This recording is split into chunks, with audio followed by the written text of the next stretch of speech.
Welcome back to Air Sky Blues Walk. This week, there's no football to talk about, but we are talking about the out-of-contract players for Coventry City. Who stays in?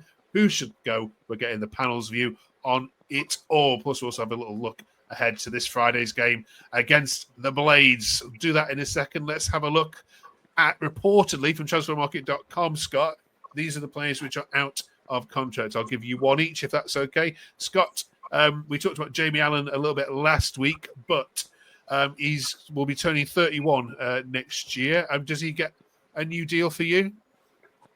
In a word, yes. Whether it's a year, obviously up to the club, but the way he's been performing, I was thinking when we were talking last week about the way he played against Sunderland. But I first noticed it, I think, Norwich away, and he's been very, very good since then. I think maybe apart from one game, but like you say, 33 years of age, an absolute.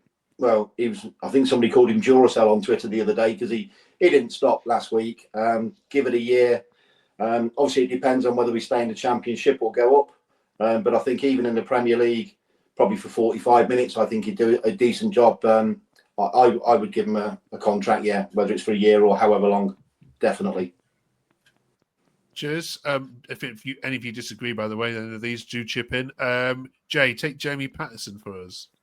Well, this is a tough one, I would say. He came on for 5 minutes against Sunderland. He looked quite sharp for the first time, actually. So he did well.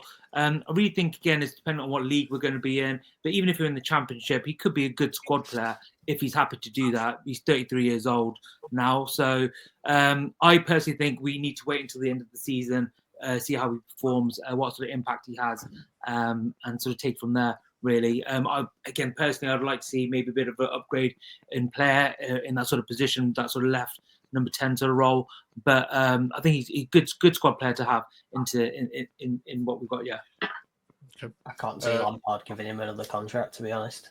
No, I don't think that it really depends what he does and what we're going to get in and what areas Lampard thinks are more important. Obviously, we're not going to have tons and tons of money, so he may sort of fill in for a little bit in an area. If we go up, I definitely don't think he will. If we go up, if we stay down, he seems to come on the left at times as opposed to actually going over there at the moment. So it all depends if we go up. That's the big thing here.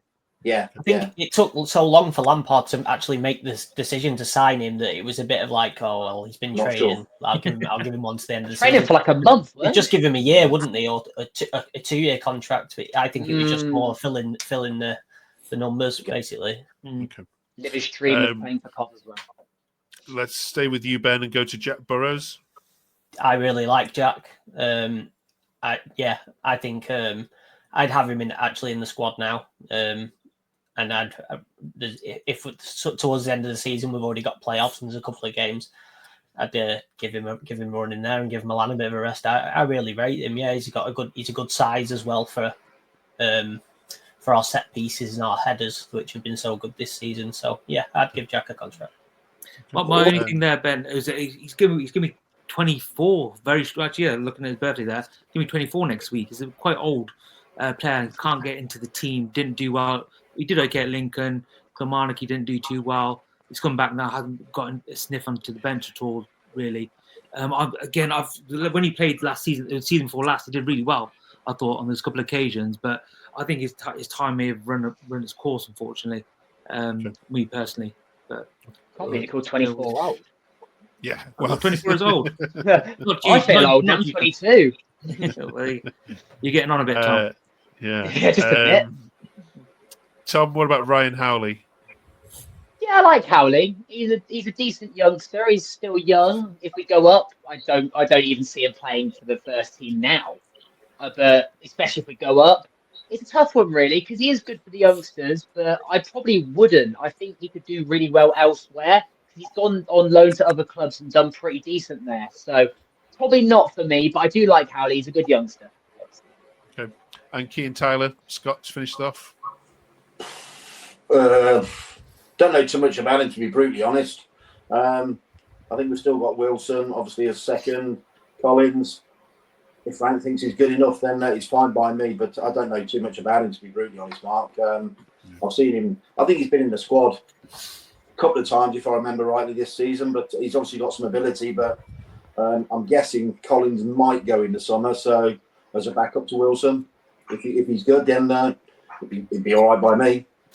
Okay. Right then, our Sheffield Wednesday fans this week asked to pass on a message that says all is forgiven if you can just beat these bastards this Friday. This Friday, given that Chris Wilder's been really sticking it to them following that Derby defeat. Why are they forgiving us for? I know, I was thinking graciously. Yeah. They've got a lot to Yes, for themselves. I'm sure. Yeah. Right, you're doing it for yourselves though, aren't you? Jay, how do you see this one? How do you see this one going? You've all got Norman Bissett there as a like, he's not going to play, is he? Because I'd fear for his life if he stepped foot on that pitch.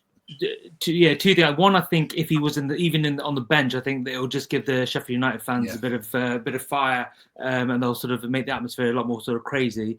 At the moment, he's not really getting on the bench. We've had a couple of injuries, so he was on the bench like the other weekend against Sunderland. But hopefully we've got Sheaf back, hopefully we've got Rodoni back. Thomas Sante probably be back as well for this game. So I think he may miss out, unfortunately. It'd be quite entertaining to see him. He could be a little cheerleader on the sideline, but I think he'd probably best stay home in Coventry and watch on TV like a large portion of the fans in that case. But overall, I think I'm fairly confident in this game. Sheffield haven't been fantastic, not just to put them, obviously they're second on the table. They would have been first if they didn't have that 2-point deduction. They've been obviously had an amazing season, but they're really struggling to get goals at the moment and also creating chances as well. They're having a couple of shots per game on target. So if we can limit them on their shots and I have a really sort of good defensive unit like we did on the weekend against Sunderland, then I think we should be fine. And we've got enough going forward to cause them problems with obviously Mason Clark, Sakamoto's been fantastic recently, Wright, Sims as well. So we've got a lot of attacking prowess there as well. So I think it's going to be a difficult game for them. And obviously they're doing fantastic, but also I'd imagine Sheffield United, also Burnley as well, probably aren't excited to be playing Coventry anytime soon because we are one of the form teams in the league. So I'm very confident. Yeah, their words were this is their last difficult game, apart from Burnley. Obviously, they play each other. Ben, last week we spoke about the defensive being shaky with Tom and Scott. Do you rate your defence enough to shut out their attacking prowess that they've got in Britton Diaz and O'Hare and Cannon? I don't think they're that good attacking wise. I just think they know how to win games and grind results out, which is a quality that's needed in this league. It gets you far if you can do that, and they seem to be doing it. What I will say though is, since we played them last time, it was 2-2, was it? Was it 2-2? Yeah. 2-2. Yeah. And we've come a long way since then. And now watching them yesterday, they just stayed the same and done what they've been doing consistently throughout the season. So I do think we're a different animal to what they faced last time. So it's going to be interesting, but it's going to be a tough game away at Bramall Lane, and I'd take a draw now. Okay. Score prediction, Tom? Oh, honestly, if we turn up, I think we could win. If not, we could lose like 3-0. To be honest, I'm gonna play it safe and go 1-0. I'm actually going to the game. See Cowan Hamer. That'll be nice, but I'd love to beat them. But yeah, I'm going to go 1-0. Play it safe on that one, but I do think we could sneak a 2-1 maybe. Okay.